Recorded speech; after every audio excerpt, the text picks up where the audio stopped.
오늘 우리에게 주신 하나님 말씀입니다. 에베소서 5장 우리 21절에서 우리 25절까지 말씀 우리 함께 교독합니다. 에베소서 5장 21절에서 25절 말씀. 그리스도를 경외함으로 피차 복종하라. 아내들이여 자기 남편에게 복종하기를 주께 하듯 하라. 이는 남편이 아내의 머리됨이 그리스도께서 교회의 머리됨과 같음이니 그가 바로 몸의 구주시니라. 그러므로 교회가 그리스도에게 하듯 아내들도 범사에 자기 남편에게 복종할지니라. 25절 남편들아 아내 사랑하기를 그리스도께서 교회를 사랑하시고 그 교회를 위하여 자신을 주심같이 하라. 아멘. 우리 이 시간 우리 유튜브 선생님들 덕송해 주십니다.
아멘. 감사합니다.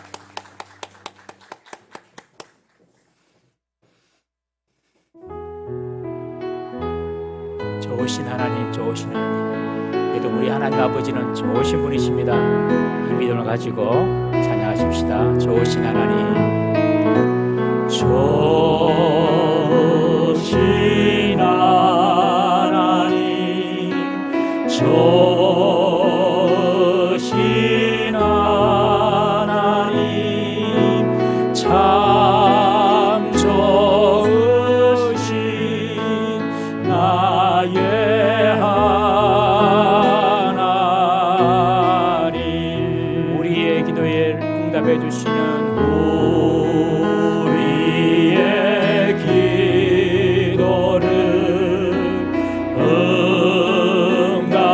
응답해 주시는 참 좋으신 나의 하나님. 우리에게 주시는 한없는 축복을 우리에게 주시는 참 좋으신 나의 하나님.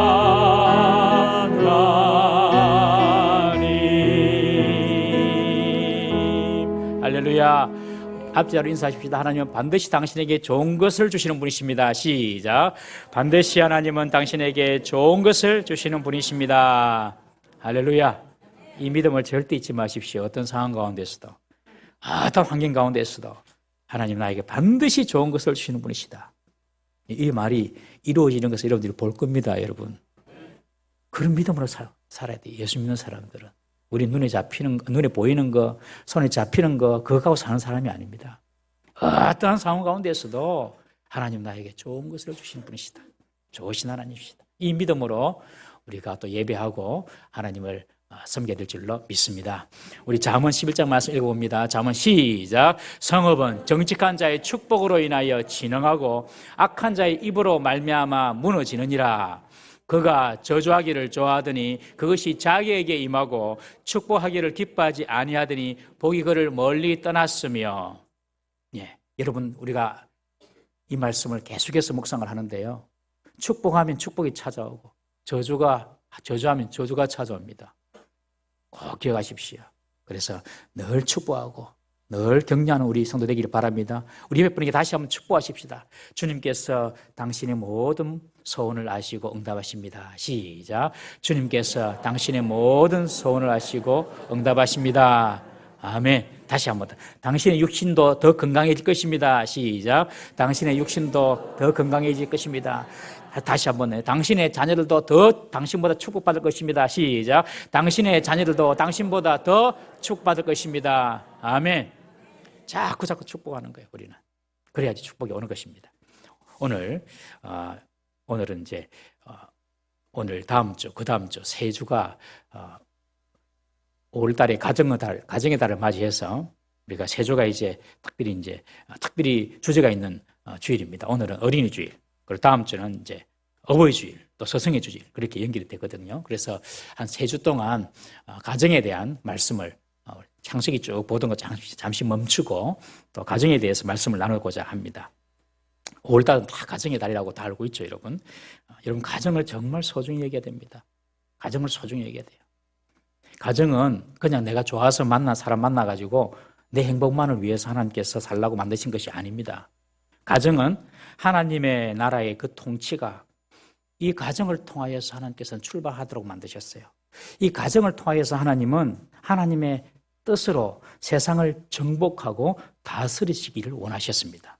그러니까 이 가정을 통하여서 하나님은 하나님의 뜻이 세상을 향해 이렇게 펼쳐나가서 그 가정이 하나님 말씀 가운데 든든히 섬으로, 각 가정들이 하나님 말씀에 든든히 섬으로 모든 세상이 하나님 말씀으로 통치하도록 하나님께서 그렇게 가정을 세우셨어요. 지난주 화요일 서울에서 사는 제 제자가 전화가 왔습니다. 제가 중학교 때 가르쳤던, 걔가 중학교 때 가르쳤던 제자인데 남편 때문에 너무 힘들다고 전화가 온 거예요. 가정 외적인 문제가 아니라 내적으로 남편과 성격이 너무 안 맞답니다. 그리고 예수님은 믿지만은 가치 기준이 너무 다르고, 그리고 남편은 자기 위주로만 생각을 하고 자신과 너무 방식이 달라가지고 너무 힘들다. 그런 이야기를 제게 하면서 이제 상담을 요청왔어요. 그 남편은 아주 가부장적인 젊은 친구지만 가부장적인 사고를 가진 그런 조선시대 유교 사람처럼 그런 생각을 가지고 있고, 이 친구는 이제 아주 합리적이고 그리고 개방적인 친구입니다. 그리고 남편이 자기 말 잘 듣지도 않고. 여러분, 남편이 여러분들 말 잘 들으세요? 아멘. 훌륭한 집이네요. 예. 근데 남편이 자기 말도 잘 듣지도 않고, 그리고 너무 자기 고집이 세다는 거예요. 남편이 고집이 세세요? 없습니까, 우리는? 남편이 너무 고집이 세대요. 그래가지고 말을 잘 안 듣는데요. 그래서 저게 1시간 반 동안 통화를 하는데 쭉 듣고 쭉 성경적인 말씀으로 권면을 쭉 했습니다. 그러니 이 친구가 믿음 있는 친구이기 때문에 다 받아들여요. 믿음이 없으면 참 받아들이기 어렵거든요. 뭐 목사가 말씀으로 권면하지 다른 뭐로 권면하겠습니까? 말씀으로 쭉 권면하니까 위로를 받고, 그리고 알겠어요 목사님, 다시 잘해볼게요 하고 전화를 끊었습니다. 여러분, 오늘날 가정 문제로 고민하는 사람이 너무 많습니다. 여러분, 내 가정은 문제가 없다 이렇게 생각하시는 분 혹시 있을 수도 있겠습니다. 부부 두 사람은 그런데 문제가 없을 수 있지만 자녀를 놓고 아이를 키우다 보면 아이들 때문에 교육 문제로 또 생각이 달라서 다투기도 하고요. 또 우리 둘이는 뭐 괜찮지만 시댁 식구들, 친정 가족들 때문에 또 다투기도 합니다. 여러분, 이 세상의 가정이 다 불완전하고 다 부족합니다. 왜냐하면 우리 스스로가 불완전하고 부족하기 때문에 그렇습니다. 부족한 두 사람이 딱 만나서 가정을 차렸으니 가정이 제대로 세워지고 가정이 온전하게 하나님 뜻을 이루기가 참 쉽지가 않은 것입니다. 지난해 결혼한 혼인율이 1970년도 통계를 작성한 이후로 가장 최저치를 기록했답니다. 심각한 거죠. 결혼을 제일 작게 했다는 거예요, 지난해에. 그 이유를 이렇게 분석을 했는데, 일단 주로 결혼을 하는 20대, 30대 남녀 인구수가 줄었습니다. 인구가 감소했습니다. 두 번째로 20대, 30대의 실업률이 증가하면서 전세, 월세, 부담, 어떤 경제적인 그런 여건이 악화됨으로 인해서 혼인수가 감소했습니다. 오늘날 20대에게 설문조사를 했습니다. 20대 여자, 20대 20대 여자에게 설문조사를 하니까 결혼할 거냐 안 할 거냐 이런 설문조사를 했어요. 10명 중에 2명만 결혼해야 한다고 생각을 합니다. 80%는 80명은 해도 되고 안 해도 되고, 그리고 안 하려고 하는 사람이 반 이상이고, 이런 시대를 우리가 살고 있습니다. 여러분, 과거 우리 기성세대들이 결혼은 필수라고 생각했던 그런 시대는 지금 변하고 있어요. 정말 우리가 이런 시대를 지금 살아가고 있습니다. 그리고 요즘 젊은이들은 경제적인 능력만 되면 내가 누군가의 얼매에 사는 것보다도 혼자 사는 것이 편하고, 그리고 가정생활보다 자기의 취미나 자기 개발하면서 저렇게 사는 것이 더 좋지, 뭐 안 갖고 아이 낳고 힘들게 내 인생 바쳐가면서 또 남편에게 부인에게 묶여가면서 그렇게 살겠냐, 그렇게 생각하는 사람들이 많다는 거죠. 그러나 결혼을 하는 사람이 적어지는 것은 이런 사회 경제적인 문제뿐만 아니라 우리 가정에서 결혼에 대한 올바른 비전과 기대를 자녀들에게 잘 심어주지 못한 이유도 분명히 있다는 사실입니다. 자녀들은 부모를 보고 가정을 배웁니다. 그런데 가정에서 부모가 정말 사랑하는 모습, 좋은 모습, 서로 아껴주는 모습, 이런 모습 보여줘야 되는데 맨날 다투고 싸우고 언쟁하고 경쟁하고 이런 모습만 본다면 자녀들이 결혼에 대한 꿈을 가지지 않을 수가 있다는 것이죠. 반대로 이런 가정이 있습니다. 너무 부모와 자녀가 사이가 끈끈해가지고 뭐 결혼 필요성 느끼지 못하고 살아가는 그런 자녀도 있어요. 오히려 그것은 좀 괜찮습니다만, 부모가 너무 사이가 안 좋아가지고 자라는 자녀들에게 가정에 대한 부정적인 그런 인상을 심겨주고, 그래서 자녀들이 결혼을 안 하려고 하는 사람이 많다는 거예요. 스위트홈 같은 가정이 아니라 UFC, 격투기, 옥타곤 같은 가정이 되면은 결혼에 대한 희망이 사라져버리는 것입니다, 여러분. 오늘날 정말 행복한 가정을 꾸리면서 하나님의 나라를 위해서 정말로 쓰임받는 가정이 여러분들 얼마나 된다고 생각합니까? 오늘날 가정의 위기를 이렇게 맞이한 것은 우리가 영적인 시각으로 봐야 됩니다. 영적인 시각으로. 바로 사탄이 가정을 지금 파괴하고 있습니다. 하나님이 만드신 기관이 두 개가 있습니다. 하나는 교회, 그리고 가정입니다. 그래서 사탄은 이 가정과 교회를 무너뜨려가지고 악이 판치고 죄악이 판치는 세상으로 만들려고 하는 것입니다. 우리가 국가는 하나님 만드신 기관이 아닙니다. 국가는 바벨탑 사건 이후에 하나님의 징벌로 생겨난 언어의 그룹끼리 뭉치면서 민족이 생겨나고, 그리고 국가의 기틀이 시작된 것입니다. 여러분, 이상하죠? 그래서 다른 나라 사람도 1대1로 만나면 친구가 될 수 있어요. 지난 주일날 이한우 선교사님 오셔서 선교 보고 가는데, 연해주에서 선교를 하는데 북한 사람이 다 옵니다. 북한 사람 와서 이제 노동자로 일을 하는데 그런 사람들이 복음을 전하는 거예요. 그런 북한 사람들에게 복음을 전하면 받아들이고 친구가 될 수 있어요. 그런데 그 북한 사람이 다시 북한으로 들어가면 이제 적이 되는 것입니다. 이런 세상 우리가 살고 있어요. 개인적으로 사람 만나면 친구가 될 수 있는데 나라로 들어가면, 국가로 들어가면 적이 되는 것입니다. 여러분 꼭 기억해야 될 것이 있습니다. 너무 과도한 민족주의, 과도한 국가주의는 하나님의 뜻이 아닙니다. 잘 생각하십시오. 너무 과도한 민족주의, 과도한 국가주의는 하나님 뜻이 아니에요. 여러분, 세상에 전쟁이 일어난 이유가 무엇입니까? 그것은 애국심을 빙자한 과도한 민족주의, 과도한 국가주의가 딱 충돌하면 전쟁이 발생하는 것입니다. 우리 성도들은 탁 깨어서 알아야 됩니다. 하나님 만드신 기관은 가정과 교회다. 그래서 사탄이 하나님 만드신 가정과 교회를 파괴합니다. 어떻게 가정이 파괴되고 어떻게 교회가 파괴됩니까, 여러분? 그 가정에, 그 교회에 죄를 뿌립니다, 죄를.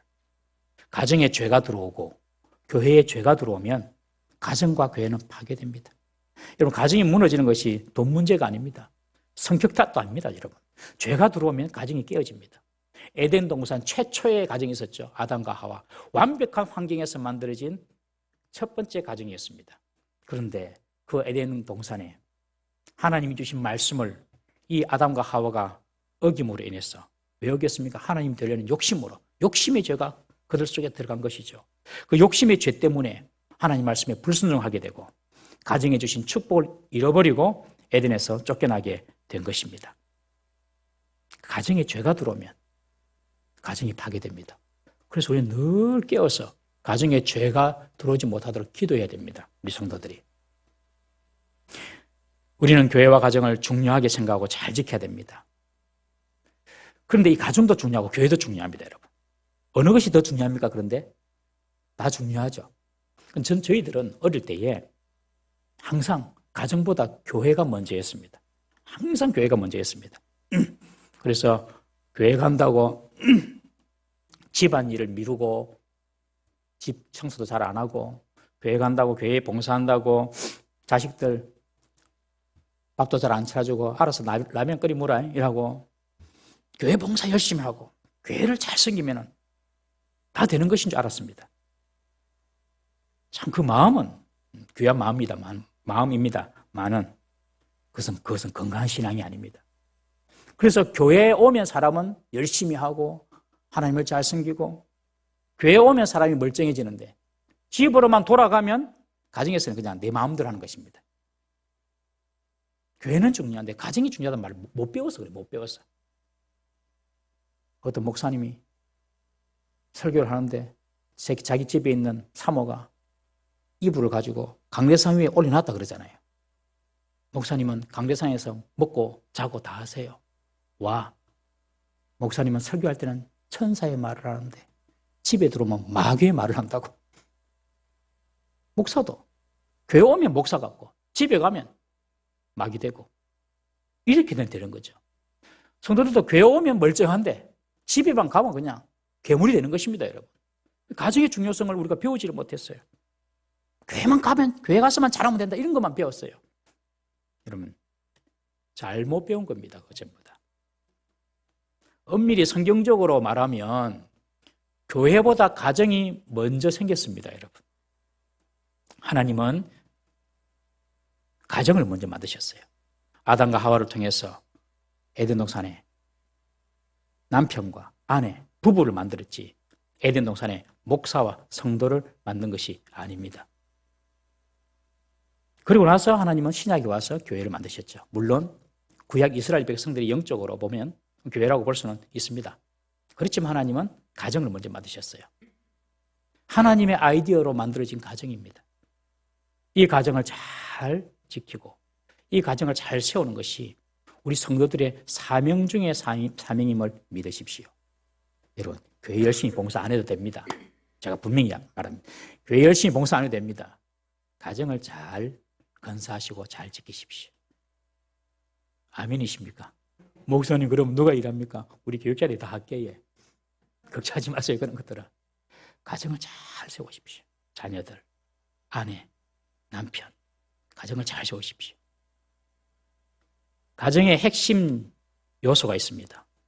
가정의 핵심 요소 세 가지. 첫 번째 하나님, 두 번째 남편, 그 다음에 아내, 부부입니다. 하나님께서 가정을 만드셨기 때문에 하나님께서 이 가정이 건강하게 행복하게 갈 수 있도록 하나님이 매뉴얼을 만들어 주셨어요. 하나님의 매뉴얼, 하나님의 방식, 하나님의 규칙, 이 규칙을 잘 지켜야지만 가정이 온전하게 세워지는 것입니다. 하나님 만들어주신 규칙, 첫 번째, 가정이 하나님과의 관계에서 바로 서야 된다. 가정이 하나님과의 관계에서 바로 서야 된다. 그러니 남편이 하나님과 관계에서 바로 서야 되고 아내가 하나님과 관계에서 바로 서야 되는 것입니다. 우리 시편 127편 1절 2절 말씀 보겠습니다. 시작. 여호와께서 집을 세우지 아니하시면 세우는 자의 수고가 헛되며 여호와께서 성을 지키지 아니하시면 파수꾼의 깨어 있음이 헛되도다. 너희가 일찍 일어나고 늦게 누우며 수고의 떡을 먹음이 헛되도다. 그러므로 여호와께서 그의 사랑하시는 자에게는 잠을 주시는도다. 사랑하는 자에게 잠을 줍니다. 정민이 맞지? 김정민? 우리 정민이가 지금 새벽까지 알바하고 왔어요. 니 지금 잠을 자야 될 시간인데 여기서 자라. 괜찮다. 저런 아이들은 예배 시간 자도 됩니다. 근데 사랑하는 사람 잠 주신다고 무조건 예배 시간에 졸고 이러면 안 됩니다, 여러분들. 그거는 영적으로 문제가 있는 겁니다. 너무 피곤해가지고 자는 것은 괜찮아요. 여호와께서 집을 세우지 아니하시면 세우는 자의 수가 헛되다. 여호와께서 성을 지키지 아니하시면 파수꾼의 깨어 있음이 헛되다. 여호와께서 가정을 세우셔야 됩니다. 여러분들, 우리가 가정을 세우는 것이 아닙니다. 여호와께서 세워주셔야 돼요. 그래서 우리 가정이 남편, 아내가 늘 하나님과의 관계가 먼저 바로 정립이 되어야 하는 것입니다. 우리 가정에 하나님이 계셔야 합니다. 우리 가정에 하나님이 왕이 되어야 합니다. 여러분, 우리 가정에서도 하나님이 왕이신 나의 하나님 찬양을 받으셔야 됩니다. 우리 가정에서도 하나님 말씀이 선포되고 가정에서도 기도해야 됩니다. 여러분, 가정에서 성경책 펼쳐보십니까? 가정에서 기도하십니까? 이런 아주 오래된 유머가 있잖아요. 어떤 목사님이 가정에 신방을 갔는데 그 집사님이 딱 나오니까 목사님이 신방 오셨으니까 목사님께 좀 자랑하려고 그 집사님이 5살 난 아들에게 얘야, 엄마가 평소에 보는 책 좀 가져오너라. 그러니 엄마가 평소에 보는 책, 성경책 갖고 올 줄 알았는데 TV 가이드 이런 거, 썬데이 소울 이런 거 갖고 오고. 여러분, 가정에서도 하나님 말씀을 펼쳐서 봐야 됩니다. 가정은 아버지나 어머니, 남편이나 아내 뜻에 따라 이루어지는 것이 아니라 하나님 말씀대로, 하나님 뜻대로 이루어져야 하는 줄 믿으시기 바랍니다. 가정에서도 찬송 소리가 나오고, 가정에서도 주여 부르짖는 기도 소리가 나오고, 가정에서도 말씀 읽는 소리가, 말씀이 흐르고, 그러면요, 그 집에 귀신이, 마귀가 들어오지 못합니다. 지금 봄 되고 이러니까 이제 안 믿는 집에서는 대문에 부적을 붙이더라고요, 부적을. 그런 거 안 붙여도 돼요. 가정에서 찬송하고, 기도하고, 말씀 소리 들리면 귀신이 들어오지 못합니다. 왜? 거기서 하나님 계시는데 어떻게 감이 들어갑니까? 못 들어가는 거예요, 못 들어가는 거예요. 이런 이런 신앙 경고가 있습니다. 성경 구절은 아닌데요. 그리스도는 이 집의 주인이시요, 식사 때마다 보이지 않는 손님이시요, 모든 대화에 말없이 듣는 이시라. 이 그림이 생겨난 배경이 뭐냐면, 지금 이 어떤 2차 세계대전 마치고 중국의 한 시골길을 걷던 사진작가가 하나님 계시면 보여주십시오. 세상에 이렇게 사람을 죽이고 세상에 이렇게 전쟁이 일어나고 하나님 계시면 이럴 수 있습니까? 하나님, 정말 하나님 계시면 내게 좀 한번 내가 보여주면 내가 하나님 믿겠습니다. 이러면서 그 중국의 시골길, 그 눈이 높고 눈이 있는 그냥 그런 밭을 걸어가면서 기도한 거예요. 그때 마음속에 들려오는 음성이 사진을 찍어라. 뭐 허브볼 파는데 뭐 보이는 건 없는데, 근데 마음에 사진을 찍어라. 그래서 그냥 말해서 내서 그냥 아무 사진을 팍 찍었어요. 그냥 찍으라니까. 찍고 와서 현상을 딱 해보니까 이런 모습이 딱 보여요. 검은 거는 눈이 녹은 땅이고 하얀 거는 눈입니다. 여러분들 이 그림이 뭐가 보입니까? 뭐가 보입니까, 여러분? 아무것도 안 보이죠? 뭔가 보이는 사람도 있고 아무것도 안 보이는 사람도 있을 거예요. 뭐 저기 뭐고 이렇게 보이는 사람도 있고요. 저기에 어떤 사람의 모습이 보이는 사람도 있을 겁니다. 이게 예수님의 모습인 거죠. 예수님의 모습. 그래서 이 사람이 사진을 찍고 보니까 사람 모습이 보이는 거예요. 예수님의 모습. 그래가지고 다시 믿음을 갖고 회복했다는 그런 에피소드가 있습니다. 그런데 그 그림에 이런 경구가 붙어 있습니다. 한번 다 같이 읽어봅시다. 시작. 그리스도는 이 집의 주인이시요 식사 때마다 보이지 않는 손님이시요 모든 대화에 말없이 듣는 이시라. 이 집의 주인은 아빠도 아니고 엄마도 아니고 주님이시다. 다시 띄워주십시오. 그 그림. 예. 이 집의 주인은 남편도 아니고 아내도 아니다. 주님이시다. 그리고 주님 우리 식사 때마다 우리 곁에 앉아 계시는 손님이시다. 식사 때 말 함부로 할 수 없죠. 그죠? 그리고 모든 대화에 말없이 듣는 이시다. 다 가정에서 하는 이야기도 다 듣고 계시는 분이시다. 하나님은. 좋은 말이기도 하고 무서운 말이기도 하고. 우리 주님이 가정의 주인이 되어야 된다는 것이죠. 혹시 이 그림이 필요하신 분들은 코팅을 해놨습니다. 10장 코팅 해놨으니까 필요하신 분들은 갖고 가셔서 냉장고에도 붙이시고 식탁에도 붙이시고 그래 하십시오. 여러분 가정에서도 주인이 주님이신 것을 인정하고 가정에서도 하나님이 높임을 받아야 될 줄로 믿습니다. 자꾸 가정에서 불평이 나오고 원망이 나오고 짜증이 생기고 이런 것들은 나와 하나님과의 관계가 지금 문제가 있다는 적신호인 것입니다. 그걸 알아야 됩니다. 가정에 들어왔는데 자꾸 불만이 생기고 불평이 생기고 짜증이 나요. 가정에 들어갔는데 그러면 지금 나와 하나님과의 관계가 문제가 있구나 이게. 그래서 그런 나를 불평하게 만들고 원망하게 만드는 것을 가지고 뭐 다투려고 하면 안 되고 내가 하나님과의 관계를 먼저 바르게 세워야 되겠다 이렇게 생각하면 그 가정을 평화롭게 지킬 수가 있는 것입니다. 나의 기도 생활, 나의 말씀 생활, 하나님을 향한 나의 갈급한 마음 정말 여전히 살아있는지 우리가 살펴보아야 하는 것입니다. 자신의 영적인 상태가 하나님과의 관계에서 만족과 기쁨으로 가득 채워져야 됩니다. 그러면요 가정에서도 여유가 생겨요. 내가 하나님과 관계가 바로 서 있으면 가정에서도 여유가 생겨요. 문제가 있는데도 여유가 생겨요. 그러나 나와 하나님 관계가 문제가 생기면 작은 문제에도 짜증나고 원망하고 불평하고 그러니까 그런 마음이 드는 것은 내가 지금 하나님과 관계가 문제가 있구나 생각을 하시고 하나님과 관계를 바르게 가지시기를 주의 이름으로 축원합니다. 여러분 교회 생활도 마찬가지예요. 뭐니 해도 하나님과 나의 관계가 제일 문제예요. 제일 중요해요. 교회 생활할 때. 내 영혼의 상태가 중요한 내 영혼의 상태.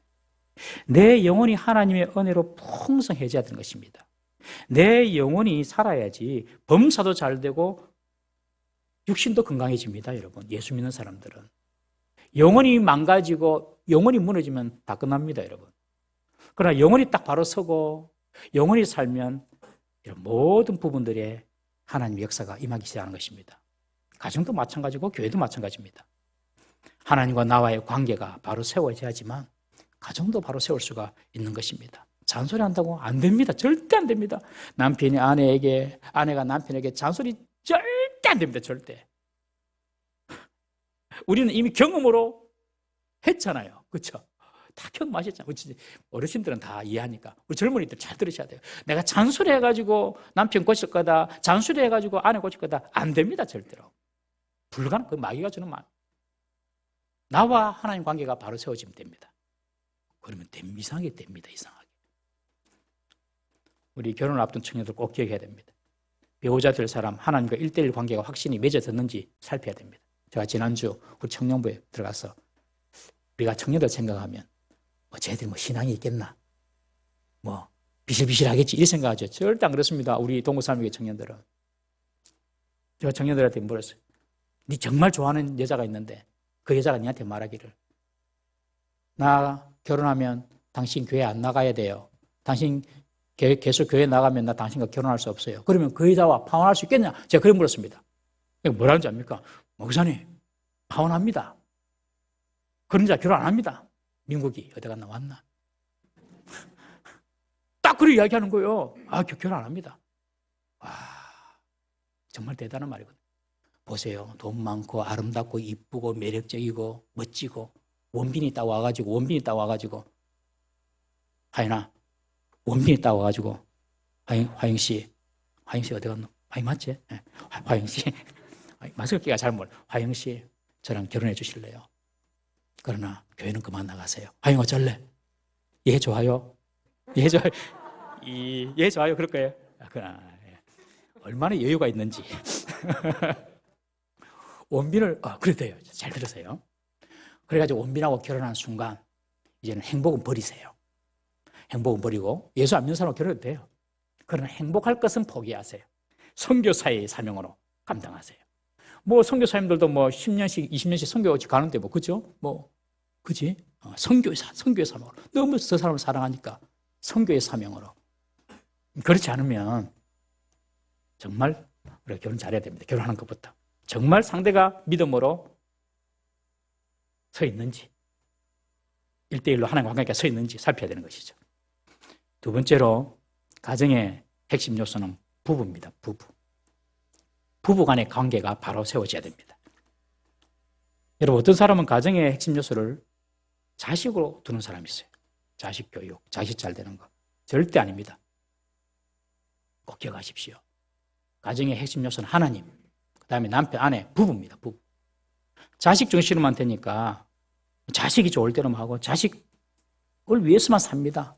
자식 말만 듣습니다. 건강한 가정 아닙니다. 어떤 분은 가정의 핵심 요소를 돈으로 두는 분이 계세요.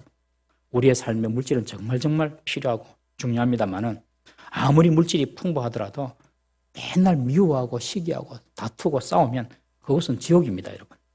여러분, 이혼도요, 돈이 많아야 살 수 있어요. 돈이 없으면 이혼도 못해요. 왜? 위자료 다 챙겨줘야 되니까. 돈이 있으니까 이혼도 하는 거예요. 좋은 것이 아니죠, 여러분.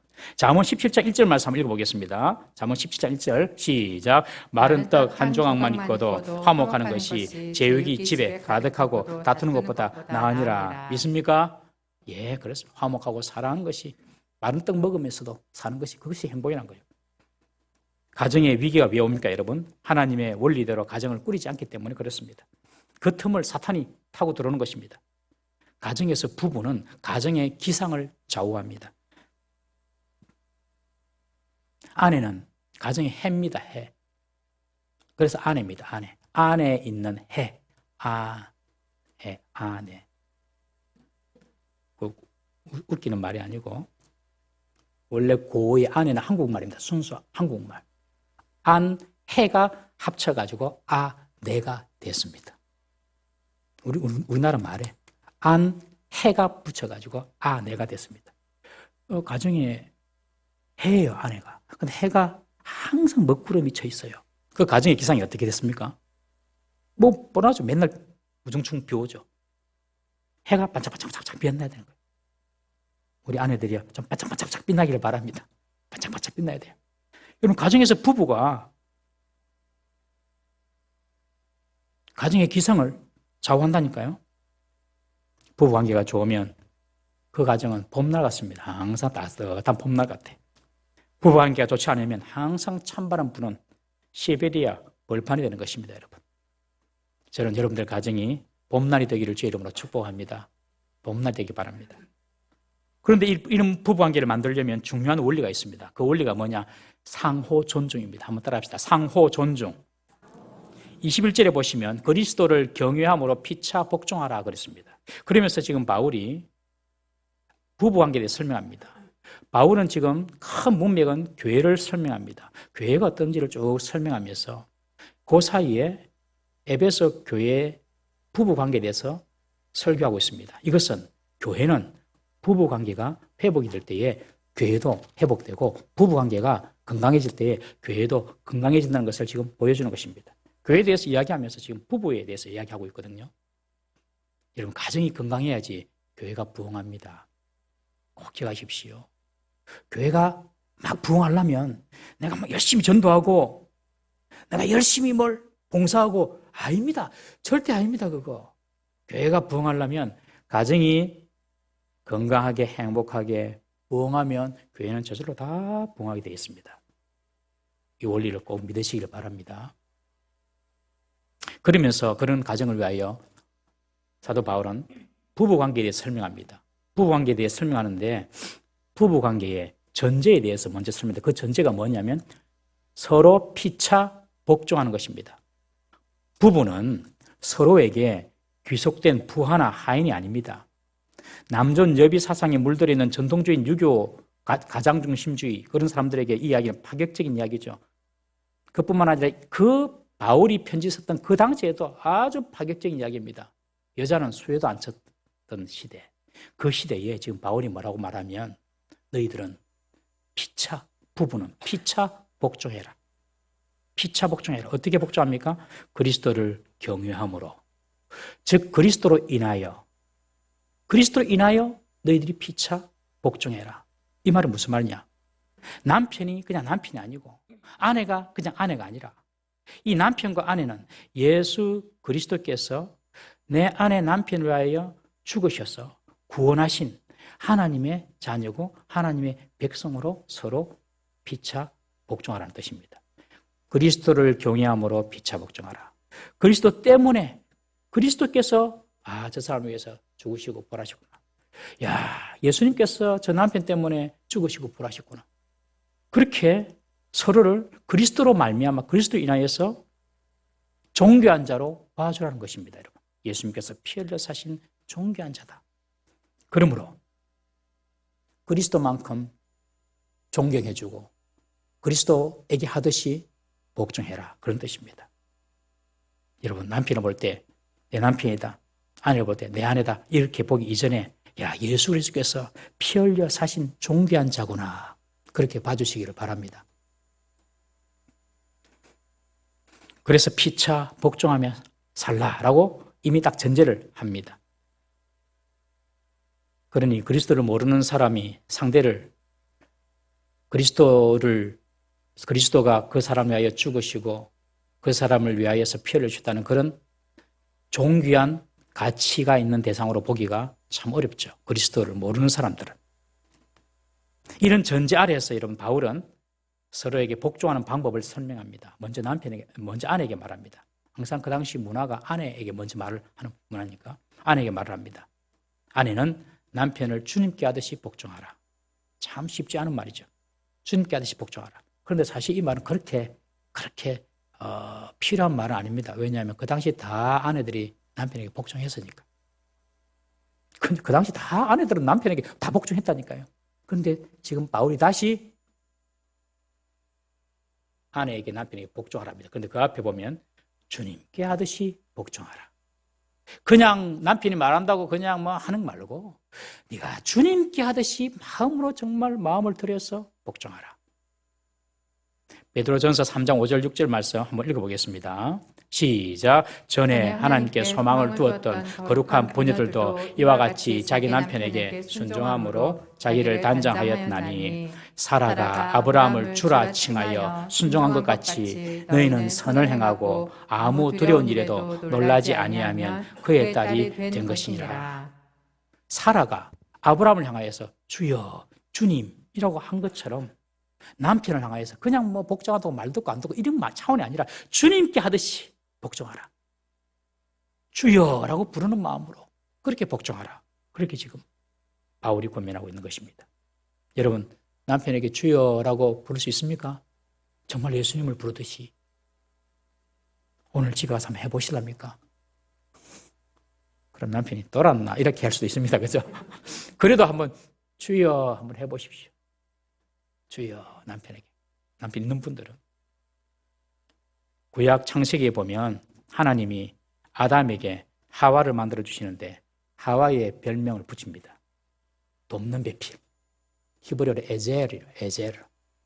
돕는 자, 돕는 배필. 한번 여쭤볼게요. 여러분. 도움을 받는 자가 똑똑합니까? 돕는 자가 똑똑합니까? 도움을 받는 자가 온전합니까? 돕는 자가 온전합니까? 도움을 받는 자가 건강합니까? 도움을 주는 자가 건강합니까? 결론은 나왔습니다. 여자가 남자보다 더 똑똑합니다. 그런데 바보 같은 남자를 주여라고 부르는 것이 되겠습니까? 어렵죠. 그래서 어려운 겁니다. 미안합니다. 남자를 바보 같다 그래서 그런 뜻은 아니고 또 오해할 수 있으니까 그런 뜻은 아니고 하나님께서 이 부인을 돕는 배필로 세우셨다는 거예요. 그런데 왜 또 아내들이 예수님께 복종하는 것이 안 되냐? 예수님처럼 복종하듯이 남편에게 복종하는 것이 안 되냐?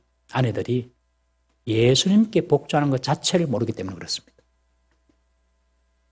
아내들이 예수님께 어떻게 복종하는 줄을 몰라요. 그러니 남편에게 예수님께 복종하듯이 하는 것이 불가능한 것입니다. 아내들이요. 남편을 정말 주님께 하듯이 주님께 복종하듯이 살려고 그러면 우리 스스로가 먼저 예수님께 복종해야 할 줄로 믿습니다. 예수님께 먼저 복종하면 그리고 남편에게도 주여라고 복종할 수가 있는 것이죠. 그리고 남편에게 뭐라고 합니까? 남편에게 아내를 사랑하라고 명령합니다.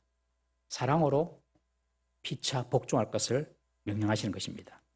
그러면서 예수님 그리스도께서 교회를 사랑하셔서 교회를 위해 자기 자신을 십자가에 주시기까지 사랑하신 것처럼 아내를 사랑하라 라고 말합니다. 예수님께서 자기 몸을 십자가에 주시기까지 교회를 위하여서 자기 목숨을 버리듯이 아내를 사랑하라. 우리 남편 여러분, 아내를 위하여 목숨을 버릴 수 있습니까? 남편 여러분, 아내를 위하여서 목숨을 버릴 수 있습니까? 그렇게 살아가는 것입니다. 우리 교회는 그런 남편들이 많아지기를 바랍니다. 예수님이 교회를 위하여 목숨을 바치셨는데 그 교회가 그럴 만한 가치가 있습니까? 그 교회는 그럴 만한 가치가 없습니다. 교회가 누굽니까? 저와 여러분들. 교회가 누굽니까? 당시 예수님의 제자들. 그 제자들은 다 예수님 배신하고 떠났던 제자들. 우리들도 날마다 죄 짓는 우리들. 이런 우리 같은 교회. 우리를 위하여서 예수님께서 십자가에 죽으시기까지 사랑하신 것입니다. 남편들에게 아내를 사랑하라 이 말은 아내가 사랑받을 만해서 사랑하라는 말이 아닙니다. 아내가 그런 대우를 받을 만하기 때문에 사랑하라 그런 뜻도 아닙니다. 그냥 그리스도를 경외함으로 주님의 이름으로 아내를 사랑하라라는 뜻입니다. 우리 교회는 다 남편들이 아내를 위하여 목숨까지도 바칠 수 있는 멋진 남자들이 되기를 주의 이름으로 축원합니다. 에베소서 5장 28절 말씀 보겠습니다. 시작. 이와 같이 남편들도 자기 아내 사랑하기를 자기 자신같이 할지니 자기 아내를 사랑하는 자는 자기를 사랑하는 것이니라. 아내를 사랑하면 자기를 사랑하는 것이에요. 아내를 사랑하지 아니하면 다 자기에게 돌아옵니다. 왜? 아내 사랑하는 것이 자기 사랑이니까. 아내를 사랑하면 자기를 사랑하는 것이고 아내를 핍박하고 아내를 힘들게 하면 자기를 핍박하고 자기를 힘들게 하는 것입니다. 이것이 하나님의 원리입니다. 여러분들이 거부해도 어쩔 수가 없습니다. 하나님의 원리입니다. 그대로 이루어집니다. 아내들을 사랑해야 됩니다. 우리 베드로전서 3장 7절 말씀 읽어보겠습니다. 시작. 남편들아 이와 같이 지식을 따라 너희 아내와 동거하고 그를 더 연약한 그릇이요 또 생명의 은혜를 함께 이어받을 자로 알아 귀히 여기라. 이는 너희 기도가 막히지 아니하게 하려 함이라. 잠깐 띄워주십시오. 남편들아 지식을 따라 아내와 동거해라. 아내는 더 연약한 그릇이다. 더 연약하단 말은 남편도 연약하다는 뜻이죠. 남편도 다 연약해요. 흙으로 지어졌기 때문에. 그러나 더 연약한 것이 아내라는 거죠. 그리고 생명의 은혜를 함께 이어받을 자로 알아. 즉 자녀들이 나오잖아요. 그리고 귀히 여기라. 너희 기도가 막히지 아니하게 함이라. 아무리 남편이 기도 많이 해도 아내가 괴롭히고 아내와 관계가 문제가 생기면 기도가 딱딱딱딱 다 막힌다는 거예요. 여러분, 기도가 막히지 않기 위해서라도 아내를 사랑하시기를 바랍니다. 밤낮 싸우는 부부가 오늘 본문의 목사님의 말씀을 듣고 서로 은혜를 충분히 받았습니다. 그리고 집에 돌아갔습니다. 집에 들어와서 또 싸웠습니다. 왜 싸웠을까요? 하나님 말씀을 설교를 자신에게 적용하지 않고 상대방에게만 적용하려 했기 때문입니다. 남편이 말합니다. 봐라. 남편에게 복종하라 했지? 주님께 하듯이 주여라고 불러봐. 아내는 보세요. 사랑해라 그랬잖아요. 목숨까지 바치듯이 사랑해라 그랬잖아요. 먼저 사랑하세요. 다 말씀을 들으면 자신에게 먼저 적용을 해야지 타인에게 먼저 적용합니다. 그러면 싸우면 되는 것입니다. 여러분, 말씀의 원리를 내 자신에게 먼저 적용하는 가정이 행복한 가정의 시작인 줄 믿으시기 바랍니다. 미국에서 제가 좀 몇 년 전에 본 통계인데 사람이 죽을 때에 가장 후회하는 일이 무엇인지 조사한 내용이 있습니다. 사람이 죽기 직전에 가장 후회하는 내용. 그 후회하는 내용은 큰 집을 사지 못한 것, 큰 집에 살아보지 못한 것, 그런 것도 아니고, 좋은 자가용을 굴리지 못한 것, 그런 것도 아니고, 공부를 많이 해서 높은 명예를 얻지 못한 것, 그런 것도 후회하는 사람이 한 사람도 없었어요. 다 돌아가시기 전에 후회하는 것은 가장 가까운 가족들, 특별히 아내, 남편, 가장 가까운 사람들에게 더 친절히 사랑하지 못했다는 것. 그것 때문에 다 후회했다는 거예요. 길지 않은 인생입니다, 우리 인생. 절대로 길지 않습니다. 미워하고 다투고 살아서 뭐가 남겠습니까, 여러분? 사랑하며 사십시다. 요한복음 13장 1절 말씀 보겠습니다. 요한복음 13장 1절. 시작. 6월절 전에 예수께서 자기가 세상을 떠나 아버지께로 돌아가실 때가 이른 줄 아시고 세상에 있는 자기 사람들을 사랑하시되 끝까지 사랑하시니라. 여러분, 예수님이 세상을 사랑하시고 세상을 위하여 십자가 죽으셨지만 예수님은요, 자기 사람을 끝까지 사랑했습니다. 지금 십자가에 달려 돌아가기 전입니다. 곧 십자가 지십니다. 죽으십니다. 그런데 자기 사람을 사랑하죠. 자기 사람. 자기 사람이 누굽니까? 예수님의 제자들이죠. 하나님의 사람들이죠. 끝까지 자기 사람을 사랑하셨다. 여러분, 다른 타인 사랑하기 전에 내 사람, 내 아내, 내 가족, 내 부모, 내 자녀, 우리 교회 성도 사랑하시는 우리 교회 성도 되시기를 바랍니다. 자기 아내를 사랑해야 돼요. 이상한 마담을 사랑하지 말고 자기 남편을 사랑해야 됩니다. 이웃집 아저씨를 흠모하지 말고 자기 부모를 사랑해야 됩니다, 여러분. 자기 자녀를 사랑해야 됩니다. 자기 사람을 먼저 사랑하십시오. 자기 사람을 사랑하지 못한 사람이 누구를 사랑하겠습니까? 다 말이 안 되는 이야기죠. 요새 반려동물을 키우는 사람들이 1000만 명이 넘었습니다, 여러분. 그런데 보니 개가 이제 사람이 됐어요. 개가 다 사람 생선합니다. 다 소파에 앉아가지고 이라고 부모가 주인이 줄 거 주는 거 없나 하고 다 앉아가지고 지가 사람이에요. 손님이 가더라도 개가 먼저 나가서 어서 오세요 이라고. 주인은 집사, 집에서 집 돌보는 집사예요. 왜 개가 사람이 되었을까? 개를 사람처럼 대우했기 때문에 그렇습니다. 여러분들이 남편을 왕처럼 대우하면 남편이 왕이 되는 것이고, 여러분들이 아내를 여왕처럼 공주처럼 대우하면 여왕이 되고 공주가 되는 것이고, 여러분들이 아내를 바보온달처럼 취급하면 남편은 바보온달 되는 것이고, 여러분들이 아내를 무수리처럼 집 청소나 하고 밥이나 짓는 무수리처럼, 궁중에 있던 무수리처럼 대우하면 그 아내는 무수리가 되는 것입니다. 사랑하는 성도 여러분, 예수님은 십자가의 죽음을 앞두고 자기 사람을 끝까지 사랑했습니다. 남 먼저 사랑 안 해도 됩니다. 다른 가족 먼저 사랑 안 해도 됩니다. 내 가족, 내 사람부터, 내 교회부터 사랑하는 우리 성도 되시기를 주의 이름으로 축원합니다. 기도하겠습니다. 우리 이 시간 한번 기도하십시다. 하나님, 우리 가정이 정말 하나님 말씀대로 세워지는 가정입니까? 우리 가정에 하나님이 계십니까? 정말 예수 그리스도를 경외함으로 서로 피차 복종합니까? 아내는 남편을 그냥 복종하고 그냥 순종하는 그런 차원이 아닌 주님께 하듯이 복종하고 순종합니까?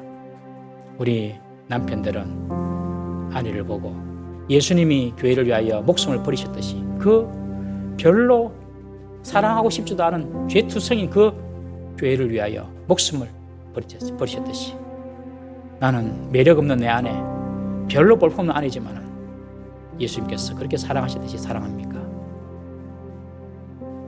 우리 가정에 하나님의 말씀이 임하게 하시고 우리 가정에 하나님이 주인 되어 주시고 하나님이 통치가 일어나가는 가정 될 수 있도록 우리 지금까지의 삶을 어떻게 살았든지 다 거두절미하고 끊어내고 오늘부터 우리 가정이 주님 통치하시는 가정 될 수 있도록 사탄막이 틈타지 못하도록 죄가 우리 속에 들어오지 못하도록 주의 역사하여 주시옵소서. 한번 부르짖고 통삼 기도하시겠습니다. 주여 역사하여 주시옵소서.